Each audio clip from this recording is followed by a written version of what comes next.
Hey guys, so I've got a really cool Christmas recipe for you. It's a family favorite. We've been doing it for 4 or 5 years now.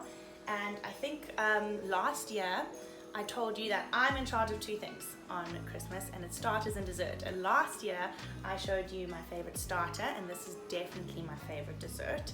I love making desserts, and what I particularly like about this one is that it looks fancy, but it's actually so easy to do.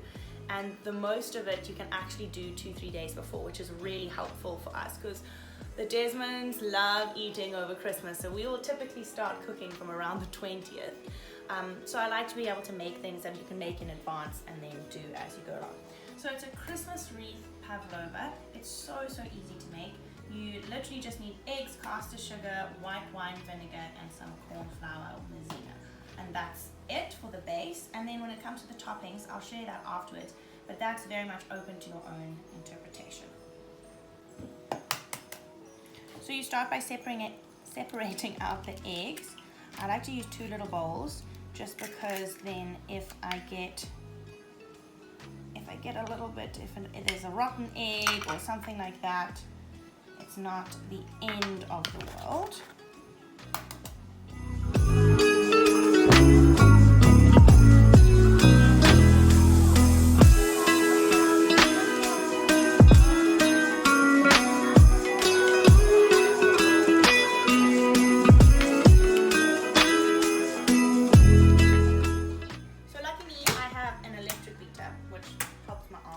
But I'm going to beat just the egg whites for about 4 or 5 minutes until I'll show it to you when it's done, until it's still quite light and fluffy.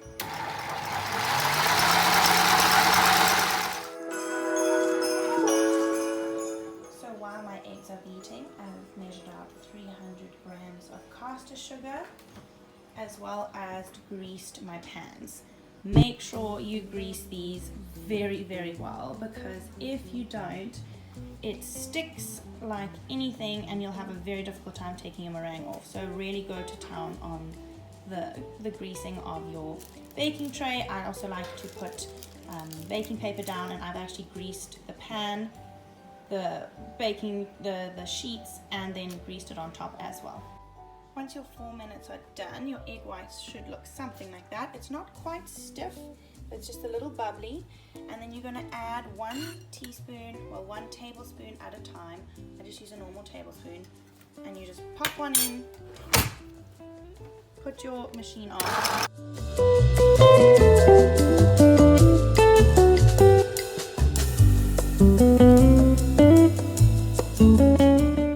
So after adding the last teaspoon, I beat it for another 3 minutes, and you'll see the consistency now is far less bubbly and light and more clotted, and it's more heavy. It's heavy and smooth, and it's very silky. So now what we're going to do is we're going to add our white wine vinegar and cornstarch. Okay, I literally just chucked it in.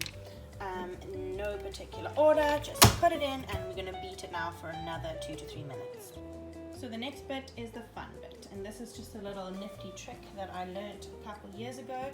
To make the wreath, I like to put a small bowl in the middle, and I'm going to spoon the meringue all the way around it, and then at the end I'll remove the bowl. It just makes a cleaner finish.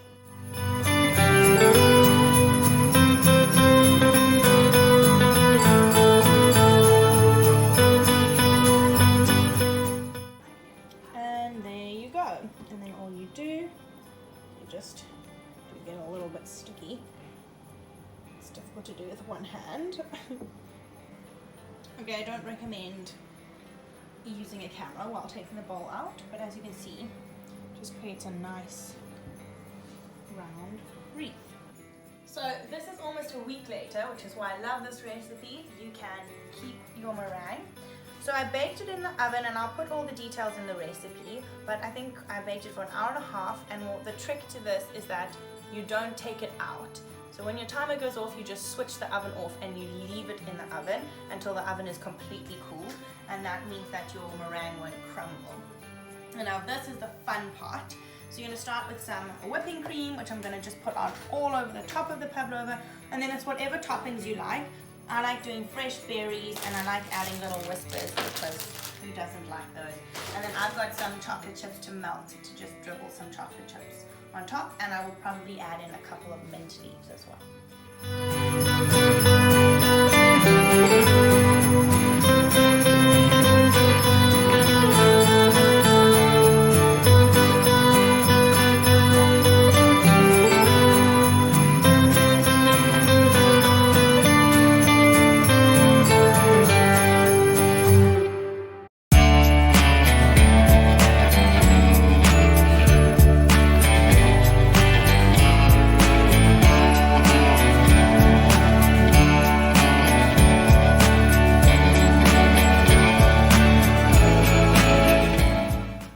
Melting some chocolate chips.